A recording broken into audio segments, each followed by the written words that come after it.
اردو کا پہلا شاعر امیر خسرو۔ طوطئ ہند حضرت امیر خسرو اردو ہندی ہندوستانی کے مسلمہ طور پر پہلے شاعر مانے جاتے ہیں۔ زحال مسکی مکن تغافل ورائے نینا بنائے بتیاں، کتاب ہجراں نہ دار میں جا نہ لیہ کاہے لگائے چھتیاں۔ خسرو صاحب دیوان شاعر تھے۔ انہوں نے سب سے پہلے اردو الفاظ ادبی اغراض کے لیے استعمال کیے اور سب سے پہلے اردو میں شعر کہا۔ سب سے پہلی غزل بھی ان سے منسوب کی جاتی ہے۔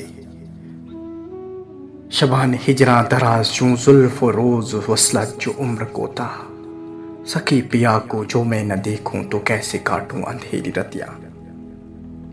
اس کی خصوصیت یہ ہے کہ ایک مصرع فارسی میں اور ایک اردو میں ہے۔ ہندوستانی ادبیات میں خسرو کی حیثیت مثل آفتاب ہے۔ ان کی تصانیف کی تعداد 99 بتائی جاتی ہے۔ مشہور محقق وحید مرزا نے اپنی کتاب امیر خسرو میں صرف 21 تصانیف کو حضرت امیر خسرو سے منسوب کیا ہے۔ ان کے اشعار کی تعداد آج تک تحقیق طلب ہے، تاہم 2.5 لاکھ سے کم نہیں ہے۔ وہ فارسی اور ہندی دونوں زبانوں میں شعر کہتے تھے۔ ان کے کمال فن کا ہر ایک معترف ہے۔ امیر خسرو کئی زبانوں کے ماہر تھے، انہیں کئی فنون میں دخل تھا۔ ہندی موسیقی کی تہذیب و ترقی امیر خسرو سے منسوب ہیں۔ وہ شمالی ہند کے ضلع میں پیدا ہوئے، مختلف بادشاہوں کے درباروں میں اعلیٰ عہدوں پر فائز رہے۔ سلطان المشائخ نظام الدین اولیاء سے ارادت رکھتے تھے۔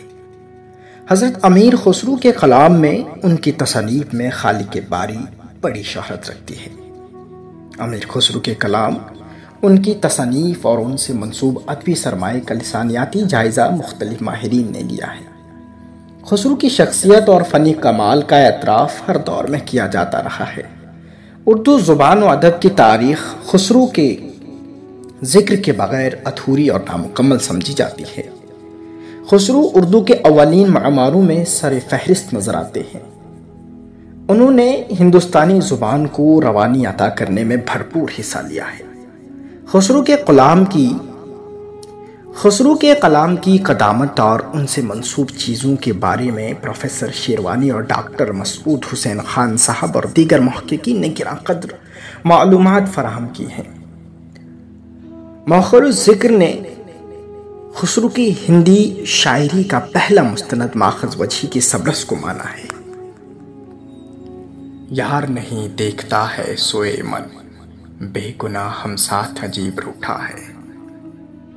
امیر خسرو کا ہندی کلام آج بڑی شدت سے موضوع بحث بنا ہوا ہے۔ مختلف لوگ مختلف رائے رکھتے ہیں۔ امیر خسرو ہندی کے گہوارے میں پیدا ہوئے تھے اور بچپن ہی سے دہلی کے ادبی ماحول میں سانس لیتے رہے۔ ظاہر ہے کہ ان کی مادری زبان ہندی تھی۔ انہوں نے ہندی زبان پر عبور حاصل کیا تھا، جس کا ثبوت ان سے منسوب ہندی کلام ہے، مگر بدقسمتی سے ان کے ہندی کلام کے مستند نمونے گنے چنے ہی ملتے ہیں۔ ڈاکٹر پرکاش مونس نے لکھا ہے کہ ہمارے نزدیک 2 دوہوں 4 قطعات اور ایک ریختہ غزل کے علاوہ امیر خسرو سے بھی جو بھی ہندی کلام منسوب ہے اس کی صحت کی کوئی توثیق نہیں ہوتی۔ امیر خسرو کے کلام کی قدامت کے بارے میں 2 نظریات ملتے ہیں۔ بعض چند لسانی حقائق کی بنا پر اس کی قدامت کے قائل ہیں، بعض اس کا ابطال کرتے ہیں۔ بہرحال امیر خسرو کو ذاتی طور پر ہندی سے لگاؤ تھا، جس کے نتیجے میں انہوں نے فارسی کے ساتھ ساتھ ہندی میں بھی شاعری کی ہے، جس کا تاریخی ثبوت بھی ملتا ہے۔ یہ اور بات ہے کہ بعد والوں نے بہت سارا کلام محض جوش عقیدت میں ان سے منسوب کر دیا ہے۔ زبان کے لسانیاتی تجزیے کی بنیاد پر ڈاکٹر مسعود حسین خان صاحب وغیرہ نے امیر خسرو کے بہت سے ہندی کلام کی قدامت مشتبہ قرار دیا ہے۔ امیر خسرو کو اپنے پیر و مرشد سے ولہانہ عشق تھا۔ پیر کے انتقال کے وقت وہ سفر بنگال پر تھے۔ جب واپس ہوئے تو پیر کی مزار کو دیکھ کر ایک دوہا کہا اور بے ہوش ہو گئے۔ گوری سوئے سیج پر اور مکھ پر ڈارے کیس، گوری سوئے سیج پر اور مکھ پر ڈارے کیس، چل خسرو گھر اپنے رہن چہو دیس۔ سلطان المشائخ خواجہ نظام الدین اولیاء کا عرس اسی دوہے سے شروع ہوتا ہے۔ اردو شاعری میں امیر خسرو نے ایک طریقہ تو یہ اختیار کیا کہ ایک مصرع فارسی لکھا اور ایک مصرع اردو۔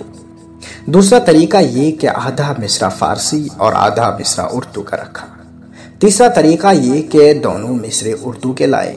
اسی طرح بہت سی پہیلیاں، کہمکرنیاں اور انملانیاں بھی ان سے منسوب ہیں۔ امیر خسرو کا اردو کلام، جس کو زیادہ مستند کہا جا سکتا ہے، قدیم تصانیف اور بیاضوں میں محفوظ رہ گیا ہے۔ مثلا وجہی کی سبرس میں یہ دوہا نقل کیا گیا ہے: پنکھا ہو کر میں ڈلی ساتی تیرا چاؤ، پنکھا ہو کر میں ڈلی ساتی تیرا چاؤ، منجا جلتی جنم گیا تیرے لیکن بھاؤ۔ میر تقی میر نے نقاط الشعراء میں یہ ریختہ نقل کیا ہے: زرگر پسرے چو ماہ پارا، زرگر پسرے چو ماہ پارا، کچھ گھڑے سواریے پکارا، نگدے دلے من گرفت و بشر، پھر کچھ نہ گھڑا نہ کچھ سنوارا۔ ایک قدیم بیاض میں یہ ریختہ درج ہے: زحال مسکی مکن تغافل دورائے نینا بنائے بتیاں، زحال مسکی مکن تغافل دورائے نینا بنائے بتیاں، کتاب ہجران ندار میں جان نلے وکاہے لگائے چھتیاں۔ شبان ہجران دراز چون زلف روز وصلش جو عمر کوتا، سخی پیا کو جو میں نہ دیکھوں تو کیسے کاٹوں اندھیری رتیاں۔ امیر خسرو پیدائش 1253 عیسوی، وفات 1325 عیسوی۔ اردو لسنر، اب سنیے اور جانیے۔